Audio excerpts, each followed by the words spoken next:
Carta aos Hebreus, capítulo 5, versículo 7 até o versículo 9. Vamos ler juntos, mesmo assentados. Vamos lá? Ele, Jesus, nos dias da sua carne, tendo oferecido com forte clamor e lágrimas, orações e súplicas, a quem o podia livrar da morte, e tendo sido ouvido por causa da sua piedade, embora sendo filho, aprendeu a obediência pelas coisas que sofreu, e tendo sido aperfeiçoado, tornou-se o autor da salvação eterna para todos os que lhe obedecem. Texto riquíssimo, de muitas informações. Uma delas que a gente passa despercebida é a última declaração desse texto, que ele se tornou autor da salvação a todos, salvação e eterna a todos. Então, esse texto deixa claro para mim e para você que a fé, ela é diretamente associada à obediência. A fé que salva é a fé que obedece. Não é só a fé que crê. Nós precisamos ler a Bíblia toda, não pegar versículos isolados da Bíblia. Crê e será salvo. Não, eu creio, sim, mas obedece? Essa é a pergunta que você tem que fazer. Porque o diabo também crê. Tiago 2,19. Mas ele obedece, mas ele não fica melhor em nada. Em anos e anos, que ele continua sendo o acusador, o adversário, e ele já está destinado ao inferno, ele e os seus anjos. E tem gente que diz que crê e não obedece. Então tá aí. Vamos orar, porque eu queria falar nessa manhã exatamente sobre esse texto, versículo 7. Algo que passa despercebido também do nosso coração e que não deixa de ser registrado nas Escrituras. O nosso Senhor Jesus, ele era o mestre, por eficiência, o prático. Ele era a prática da oração. Você vai ver aí que o nosso Senhor Jesus, ele orou, não só orou, aí fala no plural, as suas orações e suas súplicas, com angústia de alma. E isso vem uma pergunta no meu coração: se Jesus, sendo o Filho de Deus, sendo o Senhor dos Senhores, ele teve que aprender, através da obediência e com muitas orações e muitas súplicas, o que me faz entender e crer, aonde eu consegui ler na Bíblia, que essas 3 oraçãozinhas de 5 minutos na minha vida vai fazer uma grande diferença na minha vida, na vida da igreja e na vida da cidade onde Deus me plantou. O que me faz pensar que esses 5 minutinhos de oração na hora que eu acordo, 5 minutinhos de oração na hora do almoço, quando ora muito, e os 5 minutinhos antes de dormir, vai impactar a minha geração. Se eu digo que sou discípulo de Cristo, eu preciso aprender a andar nos caminhos de Cristo. E Hebreus deixa claro aqui, ele, Jesus, nos dias da sua carne, tendo oferecido com forte, não fraco e nem pouco, forte clamor e lágrimas, orações e súplicas. A arte da oração. Nós precisamos aprender a orar. Vamos orar? Pai, no nome de Jesus, tenha misericórdia de nós. Traz ao nosso coração um caminho de instrução. Desperta a nossa mente, a nossa alma, nesses últimos dias, para aquilo que nós mais precisamos fazer, para nos colocar e nos manter de pé. Falar com o Senhor. Dar-nos a intimidade. Em nome de Jesus. Que o Senhor neste momento tenha misericórdia de nós. E amar todo aquele que tem lançado dardos inflamados sobre as nossas vidas. O roubador de semente que o Senhor disse. Amarra o valente no nome poderoso de Cristo Jesus. Anula a sua força. Traga o nosso coração e a nossa mente cativa a Ti e a Tuas Escrituras. E desperta-nos para Ti. Levanta essa igreja, ó Pai. Nesse momento chamado último dia, na Tua direção. Que que eu diminua e que o Senhor cresça, no nome de Jesus. Amém. Amados, eu sou fruto de uma oração, de um clamor, de uma mulher que fez a oração não porque ela gostava, ou porque aprendeu, porque ela foi necessário na sua vida aprender a derramar o coração diante de Deus, como Ana. Uma mulher que nos ensina muito sobre oração, por uma necessidade. Uma mulher que se derramou diante de Deus, do qual o seu pastor daquela época, o sacerdote ali, ele não conseguiu identificar a dor da alma daquela mulher, e sendo pastor, e vendo ela aí. Aquela mulher se derramou diante de Deus. A arte da oração é uma arte de se derramar. É de você colocar aquilo que você não consegue colocar em palavras, diante do único que pode ler corações. É muito mais do que falar palavras bonitas. Mais vale uma oração sem palavras, com o coração, do que palavras sem o coração. Nós precisamos entender que a oração ela vai além das palavras bonitas que são faladas num culto público. Aliás, se você olhar na Bíblia, em momento nenhum a Bíblia te ensina a orar num culto público, muito pelo contrário. Ele fala que quando você entrar no teu quarto, fecha a porta. Mateus 6,6. A oração que toca o coração de Deus não é a oração que todo mundo gosta de ouvir, mas é a oração que a gente faz quando ninguém está ouvindo e só Deus está ali presente. É a oração que a gente não fica medindo palavras, a gente simplesmente é o que é. No seu quarto, você não se preocupa com o que você faz, porque ninguém está lá. Engano seu. Mateus 6,6 diz que o Pai está lá. E tudo quando entrares no teu quarto, fechada a porta, ore, e o teu Pai que está, te ouvirá. E o teu Pai que está, por 2 vezes ele fala, te recompensará. Nós precisamos voltar como igreja à oração do quarto. Nós precisamos reaprender a arte da oração. É imprescindível. Primeiro porque é ordem das Escrituras. Um texto que a gente sabe bem de cor e sabe falar para todo mundo, mas que a gente põe muito pouco em prática em nossas vidas. 1 Tessalonicenses 5, 17. Orai. Muito fácil de decorar, muito difícil de aprender, muito fácil de citar, de mostrar para os outros, mas muito difícil de mostrar na vida o que é realmente isso. A arte de oração é algo que Jesus dominava, e você vai ver que em todo o seu ministério, ele não só ensinava, mas ele mostrava na sua vida como orar. Ele tirava tempo antes e depois de qualquer situação da sua vida. Você vai ver isso registrado no Evangelho de Lucas, onde fala os princípios, onde se retrata mais claro os momentos de oração de Jesus.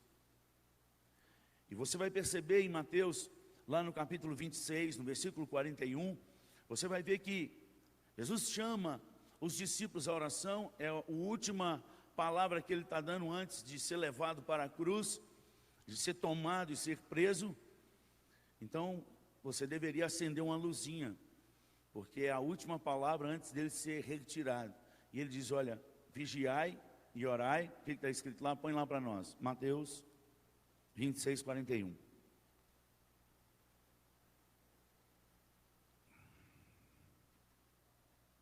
Solta aí as escrituras. Mateus 26, 41. Apareceu aí na tela? Abra aí na sua Bíblia. Vigiai. Para que?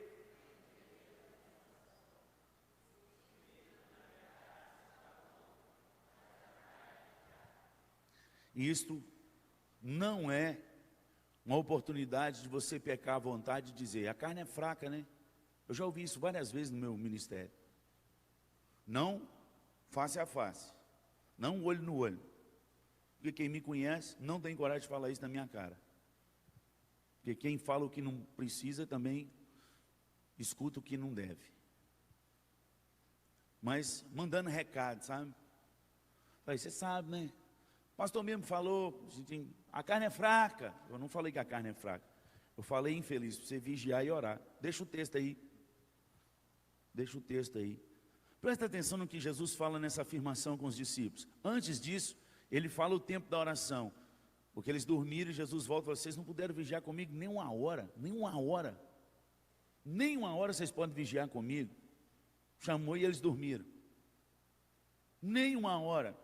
Agora, perceba você passa uma hora na frente da televisão vendo filme, uma hora vendo futebol e torcendo e vibrando e gastando tempo e mandando mensagem no Facebook e no WhatsApp, gozando o outro do futebol, mas nem uma hora diante do Senhor, do Deus Todo-Poderoso, você não passa.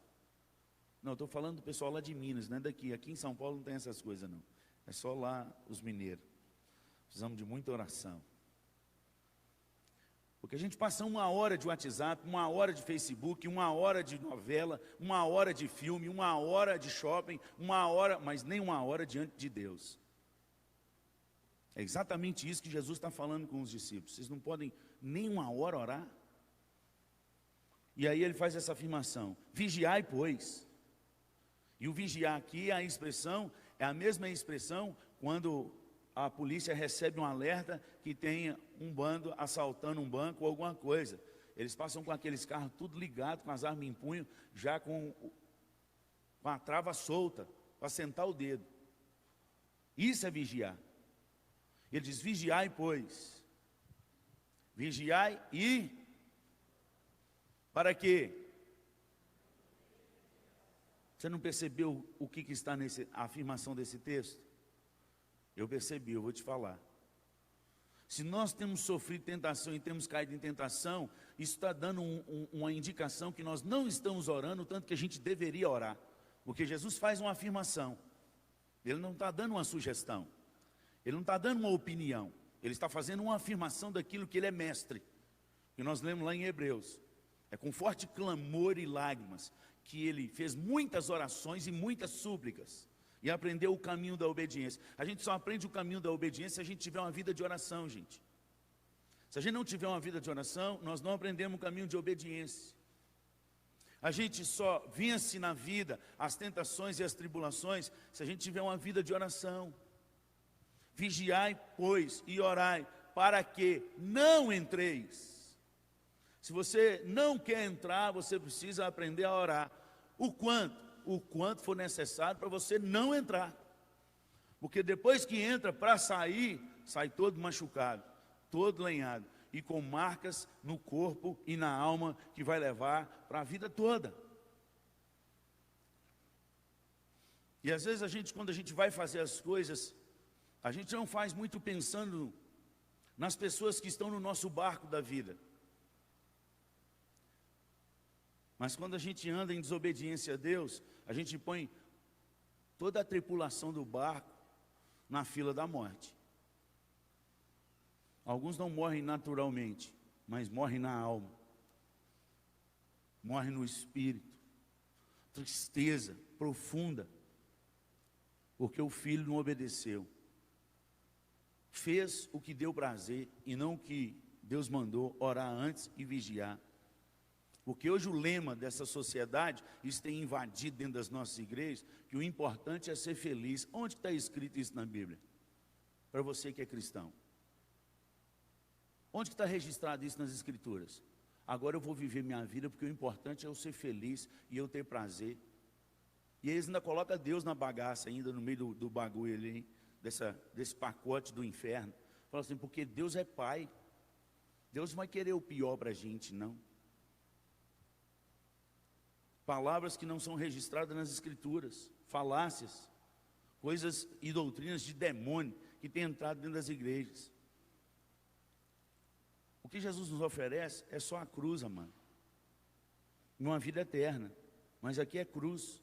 Aquele que quer me seguir, negue-se e tome, morra. Não tem outra palavra. E seja feliz, não tem. O feliz que Jesus fala é no novo céu e nova terra. Aqui é caminho de obediência, como ele andou nesse caminho. Aprendeu pelo caminho de obediência, pelas coisas que sofreu. Aí eu te pergunto, qual o caminho que você tem escolhido para a sua vida? Nós só temos um caminho da oração. O caminho da realização na oração. É através da oração que Deus nos revela as coisas da vida. Jeremias 33:3. O nosso Deus diz que nós precisamos aprender a ter uma vida de clamor a Ele. Se a gente clamar a Ele, Ele vai anunciar coisas grandes e ocultas que nós não sabemos. Aí alguns, nesse momento de crise, qual crise? Na crise que a gente está apanhando e que a gente precisa de direção e saber a direção de Deus, e isso nos machuca. Algumas pessoas dentro das nossas igrejas, com doutorado ou arrotando aquilo que o outro comeu, não comeu, foi o outro que comeu, mas ele escuta o outro falar e aí fala.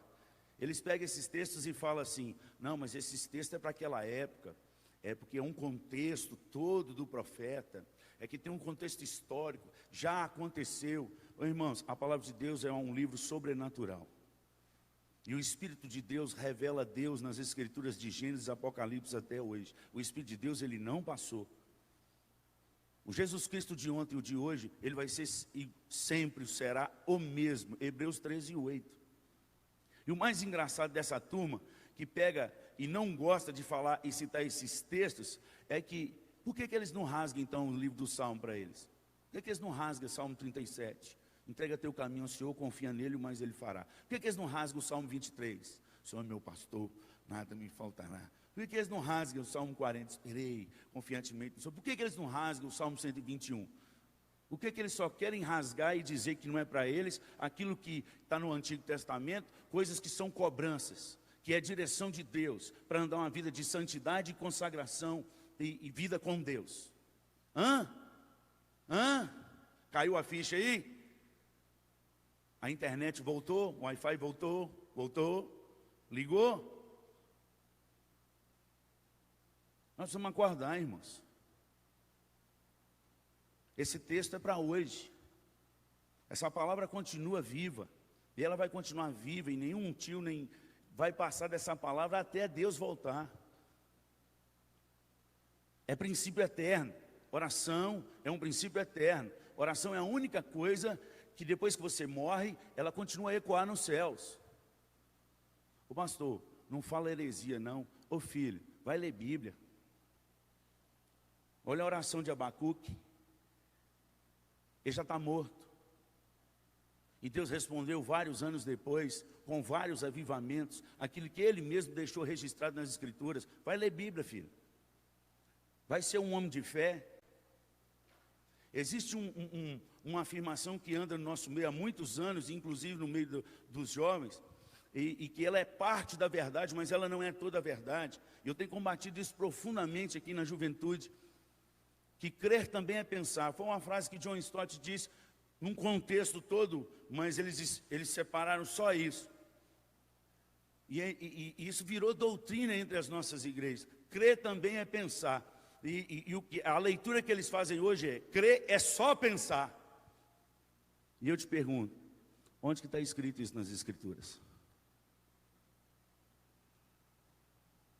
Me dê versículos. Porque Jesus respondeu ao diabo com as Escrituras. Está escrito, está escrito e está escrito. E você quer responder a perguntas de hoje com o que filósofo diz, com o que doutor fulano de tal disse. Volta para as Escrituras no nome de Jesus nessa manhã. Volta para a oração. É o Espírito de Deus que nos revela. A oração é algo que ecoa a eternidade. A oração é algo que toca o coração de Deus. A oração é a única coisa que nos dá acesso direto àquele que pode todas as coisas. Quanto mais tempo a gente passar diante dele, mais ele vai revelar o nosso coração, o caminho que a gente deve seguir. Foi exatamente isso que Jesus falou com eles: voltar em Jerusalém e esperar lá, até que do alto vós sejais revestidos de poder. Atos capítulo 1, versículo 8. Abre aí que você vai ver. Eles voltaram e esperaram. Você vai ver no versículo 14 de Atos 1, que eles estavam orando perseverantemente e unânimes, esperando. Espera em oração. Nada mais, nada menos do que pelo poder de Deus. Poder de Deus que significa o reino de Deus. Buscar, pois, em primeiro lugar, o reino de Deus. Qual é o primeiro lugar que a gente buscar? O reino de Deus. O reino consiste em quê? Em poder. 1 Coríntios 4:20. Porque o reino de Deus não consiste em palavras, mas tão somente no poder de Deus. Menos do que poder de Deus, nós estamos errando o alvo, amados. E o poder de Deus, ele só vem quando a gente ora ao Deus Todo-Poderoso. Quando a gente tem comunhão com Ele. A gente fica mais parecido com Ele. Você já viu quando você começa a conversar muito com a pessoa, ou se identifica muito com a pessoa, você pega os tiques dela.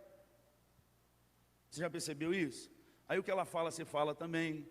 Você começa a rir igual. Quando a gente começa a ter intimidade com Deus, a gente começa a se parecer com Ele, sabia? E as pessoas conseguem identificar aquelas que andam com Deus e aquelas que só passeiam na igreja. Uma coisa é andar com Deus, a outra coisa é passear na igreja. As multidões passeavam. A mulher do fluxo de sangue tocou em Jesus. As multidões apertavam Jesus. Todos te apertam, Senhor. Não. Alguém me tocou. Porque eu senti. Quando de mim saiu poder. A grande pergunta no meu coração nessa manhã, com relação à minha vida e à sua é: você tem orado até que ponto na sua vida? Você tem orado até apertar Jesus ou você tem orado até tocar em Jesus? Porque quem aperta em Jesus apenas está no meio da multidão e essa multidão passa. Ele nem para essa turma que aperta. Para a turma da selfie. Olha, hoje eu estive com Jesus. Ele nem para. Mas ele para aqueles que tocam o seu coração. E só toca o coração de Jesus quando sai poder dele. E só sai poder dele quando a gente busca o reino em primeiro lugar. Buscar, pois, em primeiro lugar o reino de Deus e a sua justiça. E as demais coisas, as portas só se abrem quando a gente busca em primeiro lugar. É por isso que tem tanta gente na igreja, vários anos, escuta vários sermões, e a vida dele, em vez de melhorar, só piora. Ele passeia na igreja. Ele não busca Deus em primeiro lugar. Ele não ora sem cessar. Aliás, ele já cessou de orar. Crer também é pensar. Mas o pensar não é todo o crer. A minha fé consegue acompanhar a minha razão, mas a minha razão nunca vai conseguir acompanhar a minha fé. Nunca.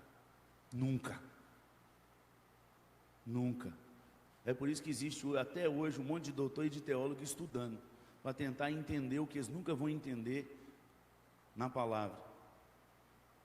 Que precisavam fazer o caminho que Paulo fez, o caminho inverso de Damasco. Quando ele começa a partir de Deus para a teologia e não da teologia para Deus. Enquanto Paulo parte da teologia para Deus, ele mata os cristãos. Porque ele era doutor da lei. E ele mata os cristãos. A partir do momento que Jesus derruba ele do cavalo e agora ele começa a aprender a andar com Jesus e a ouvir a voz de Jesus, e você vai ver isso registrado em Atos dos Apóstolos todo, quando ele dá ouvido à voz de Jesus mais do que às letras, e aí algo sobrenatural começa a acontecer, e se torna tão natural na vida dele, que tem momentos que a gente vai ler e a gente não percebe. Em Atos, no capítulo 9, capítulo 6, você vai ver que Paulo, ele leva a morte aos cristãos, aonde ele passa com toda a sua teologia. Mas no capítulo 20 de Atos dos Apóstolos, Paulo leva vida. Ele está dando estudo da palavra, mas cheio de Deus. Exatamente o que ele afirmou na primeira carta aos Coríntios, do capítulo 2, de 1 a 5, e depois, se você ler o capítulo 2 do versículo 10 em diante, você vai ver que ele anda tão somente no temor e no poder do Espírito de Deus. Tanto que em Atos capítulo 20, quando o Eutico cai do terceiro andar, e o texto diz que ele é levantado morto. E se você olhar lá no texto, você vai ver que é morto mesmo, não é morto quase morto, ou em coma, morto. E Paulo está pregando. Paulo simplesmente chega, desce, o texto é sensacional, a gente não percebe, porque ele desce, ele olha para o morto, ele abraça o morto, e a expressão lá é que ele deita em cima do morto, corpo com corpo, braço com braço, ele abraça assim como Elias fez no passado, em outro morto, e ele simplesmente levanta, não faz festa, não dá grito, não para o culto, nem nada. Ele fala assim: não se preocupe que a vida nele está. E volta e continua a pregar até o dia clarear. Poder de Deus na vida de Paulo era algo comum, porque ele acreditava em todas as escrituras, porque o poder de Deus é o reino de Deus, que o próprio Senhor Jesus Cristo disse aos fariseus, quando eles perguntaram: mas onde que está esse reino? Vai ver em Lucas 17, no versículo 20 e 21, e Jesus fala assim: não, o reino não é visível não, ele é invisível, ele já está dentro de vós. O reino de Deus já está dentro de vós. Está registrado nas escrituras, lê. Que reino é esse? O reino do poder. Porque o reino, ele não se resume em palavras, mas tão somente no poder de Deus. O reino de Deus é poder. O poder que está registrado em Efésios 3:20. Ora, aquele que é poderoso para fazer infinitamente mais do que tudo quanto pedimos ou conforme o seu poder, que opera aonde? Que opera aonde? Opera aonde? E por que esse poder não tem operado na igreja hoje? O poder infinito, estou falando, poder tem. Hoje nós estamos aqui pelo poder do Espírito. Você foi arrastado da sua casa, você não veio porque você quis, não, eu amo. Quem ama vir aqui é o Espírito de Deus que te trouxe. Se o Espírito de Deus sair da nossa vida, você vai odiar como qualquer outro lá fora. É a graça de Deus, que o Espírito de Deus tocou em nós, pelo poder de Deus. Mas ter o poder de Deus não é ter todo o poder de Deus. Ter o poder de Deus não é transbordar do poder de Deus. Ter o poder de Deus não é declarar ou suplicar ou confessar do jeito que você quiser a oração do Pai Nosso. Porque quando os discípulos falam: nós não sabemos orar, Jesus falou: vou ensinar vocês a orar. Quando vocês orar, tem os princípios. Primeiro, Deus só responde a oração de filho, não de criatura. Pai nosso que estás nos céus. Ele não é pai de todos, ele é criador de todos. Pois a Escritura diz que ele é criador de todos, mas não pai de todos. Ele só é pai daqueles que o confessam em obediência. Fé obediente. Ele dá o poder de serem feitos filhos de Deus.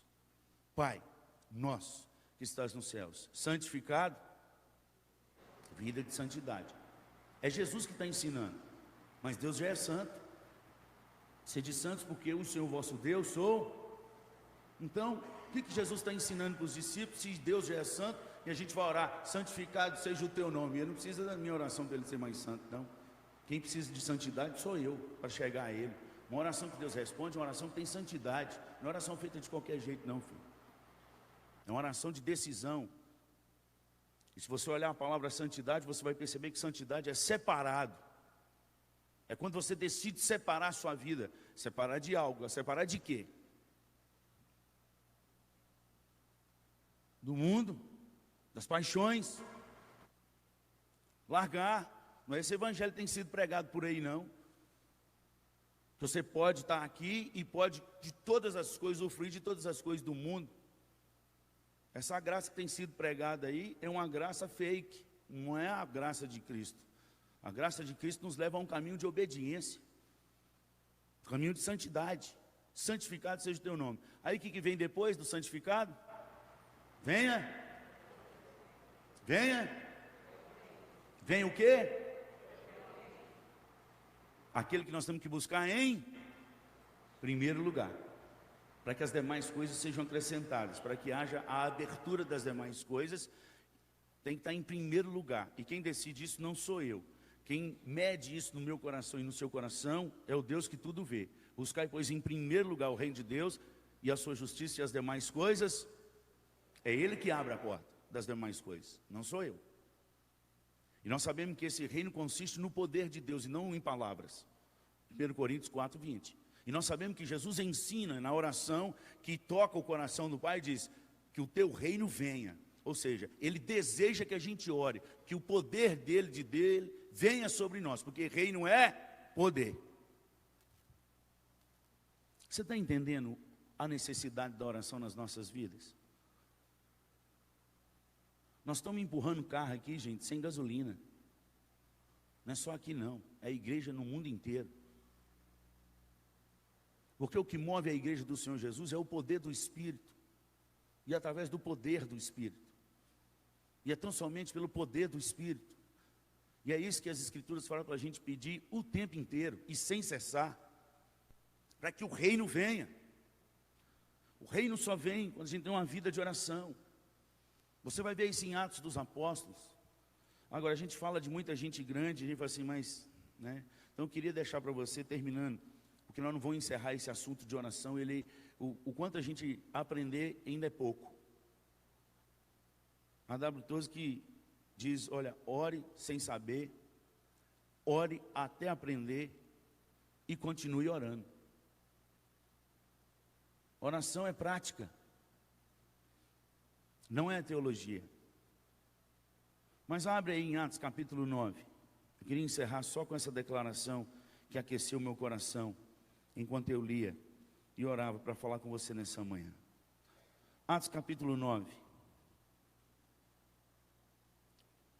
a partir do versículo 10.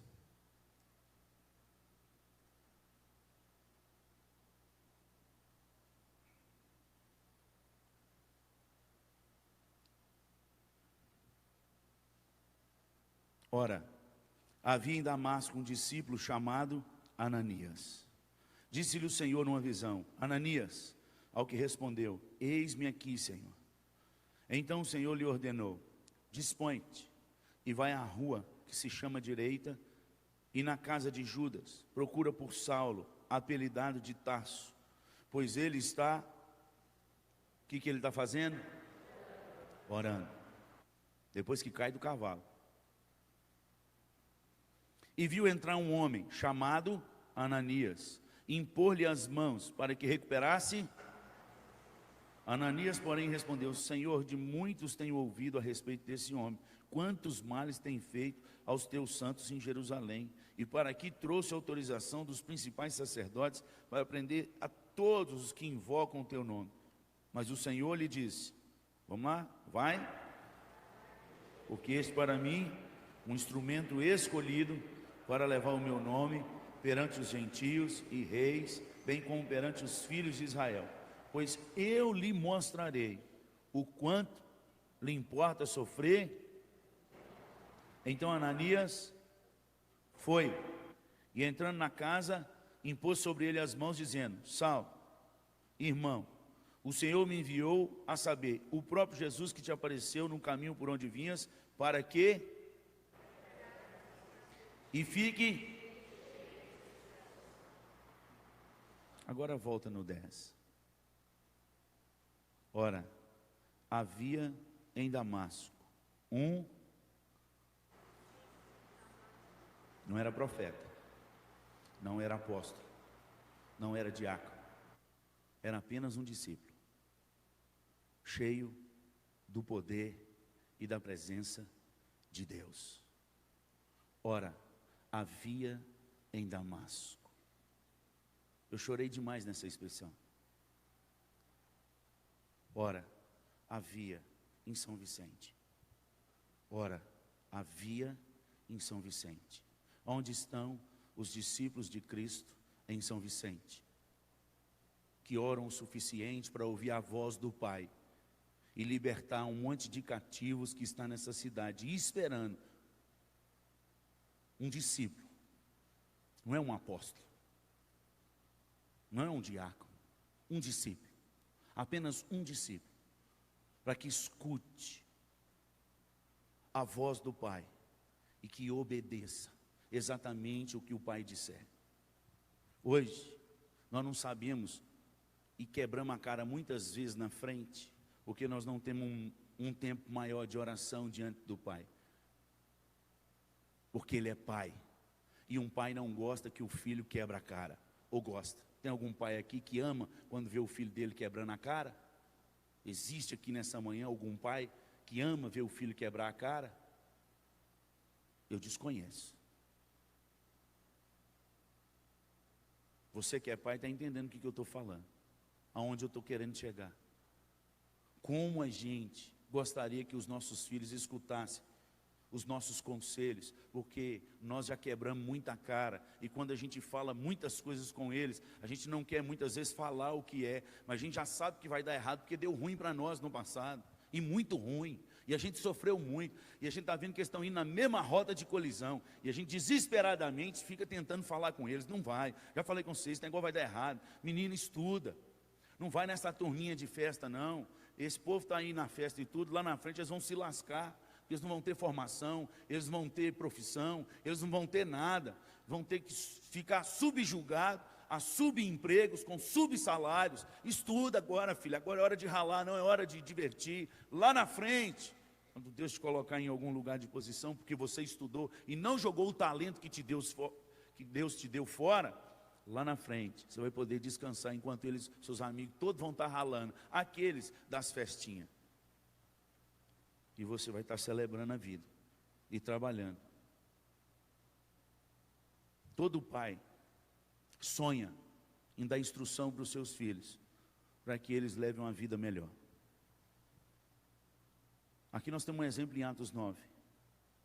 Tinha um discípulo em Damasco, que se chamava Ananias, e que passava horas diante do Pai, porque Deus não fala com quem não investe tempo nele.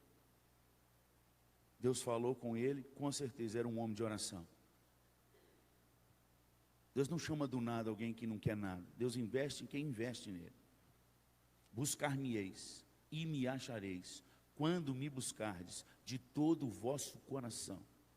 E agora mesmo assim diz o Senhor: buscai a mim de todo o vosso coração, e isto com jejuns, com pranto e com choro. Rasgai o vosso coração e não as vossas vestes. Isso é Jeremias 29:13 com Joel 2:12. Parece um só versículo, um só texto, mas são dois textos diferentes e um completando o outro. Um falando que quando buscar de todo o coração vai achar, e o outro afirmando como que deve buscar de todo o coração e achar. Nós precisamos voltar a orar, amados. Uma igreja, ela não se mede pelo número de gente que está na escola dominical, nem no domingo à noite. Uma igreja, ela se mede pelas suas reuniões de oração. Nós vamos voltar a orar, para que a gente tenha vários livramentos. Nós estamos nos dias maus, e só aqueles que oram sem cessar não vão cair em tentação, vão ficar firmes no Senhor. Só aqueles que desenvolvem uma palavra de intimidade com o Pai é que vão permanecer de pé. E se prepare, porque muito tabu da sua vida e muita teologia vai ser quebrada e vai ser jogada no lixo à medida que você orar mais. Porque você vai perceber que muitos doutores têm engessado o poder de Deus, porque não oram, não têm vida de oração, não gastam tempo de oração. A vida deles é tentar destruir aquilo que Deus falou na palavra. Gente piedosa, mas que nega o poder de Deus. Segundo Timóteo 3:5, foge também desses. Gente piedosa, contudo, negam o poder de Deus. Está escrito, segundo Timóteo 3:5. Pula fora dessa turma. Para de andar com esse povo, porque as más conversações corrompem os bons costumes. E os nossos costumes bons só vêm do alto. E a palavra do Senhor nos diz, volta em Hebreus 5, versículo 7. O nosso Senhor Jesus foi com forte clamor e muitas lágrimas, com muitas orações e súplicas, que Ele aprendeu o caminho da obediência. Como nós vamos obedecer se nós não oramos? Como nós vamos andar num caminho de obediência sem uma vida de oração? Todos os grandes homens do passado e do presente, que têm impactado gerações pelas palavras que eles têm pregado, foram homens que passaram no mínimo 2, 3 horas de oração antes de pregar qualquer sermão, antes de viver qualquer avivamento. De Lutero, que orava 3 horas por dia, a Calvino, que jejuava e orava e estudava a palavra 8 horas por dia, a John Hayden, na Índia, o homem que orava, presbiteriano, que passava 6 horas de oração por dia, a John Knox, horas e horas de oração, qual foi registrado na história secular. A rainha deixou registrado que tinha mais medo de um homem chamado John Knox, das orações de um homem chamado John Knox, o pai do presbiterianismo, do que a esquadra da Espanha. Homens que oravam. Se nós quisermos impactar e sair da caixa e ser uma igreja diferente nessa cidade, que muda a situação da cidade, é só na oração que nós vamos fazer. A nossa teologia, nós já estamos aqui há 59 anos. É muito boa, mas ainda não mudou o que precisa ser mudado. Eu não estou falando de igreja, irmãos, e nem da história. Nós não podemos jogar a história que a igreja tem fora, mas nós não podemos parar só nessa história. Porque existia um homem, um discípulo chamado Ananias na cidade de Damasco, que foi usado para impactar uma geração. Estava no lugar certo, na presença do Deus Todo-Poderoso, na hora certa, ouviu e obedeceu e foi usado com poder, para que um dos maiores teólogos do mundo fosse cheio do Espírito Santo de Deus, através de uma oração. Nós vamos voltar a orar. Vamos orar?